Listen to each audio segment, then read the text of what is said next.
নমস্কাৰ মোৰ চেনেল মাজনিষ্ট কিচেনলৈ আপোনালোকক আকৌ এবাৰ আদৰণি জনাইছো।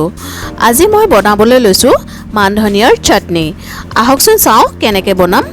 মোৰ ৰেচিপিটো যদি আপোনালোকৰ ভাল লাগে তেতিয়াহলে মোৰ চেনেলটো সাবস্ক্ৰাইব কৰিব আৰু জৰুৰ বেল আইকন প্ৰেছ কৰিব যাতে মোৰ নতুন নতুন ৰেচিপিৰ আপডেট আপোনালোকে পাই থাকে। মান ধনিয়া চাটনি বনাবৰ কাৰণে মই দুমুঠি মান ধনিয়া লৈছো। এইখিনি মই ভালকে ধুই কাটি লৈছো।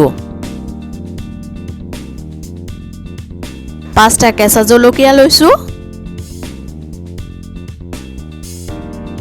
10 ফুটা নহৰু লৈছো।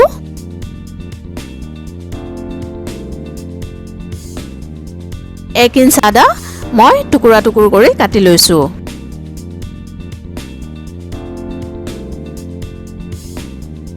এতিয়া মই এটা মিক্সি লৈছো। তাতে মই গোটে ইনগ্ৰেডিয়েন্ট খিনি এটা এটাকে দি যাম। হেখত মই 4 চামুচ পানী দি দিছো।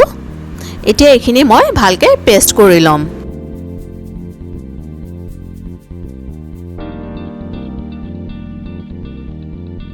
ইয়াত মই এতিয়া নিমখ ব্যৱহাৰ কৰা নাইকিয়া। মই খাবৰ সময়তে নিমখ ব্যৱহাৰ কৰিম।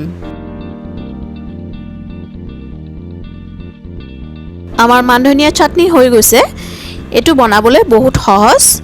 আপোনালোকে ঘৰতে যিকোনো সময়তে বনাব পাৰে।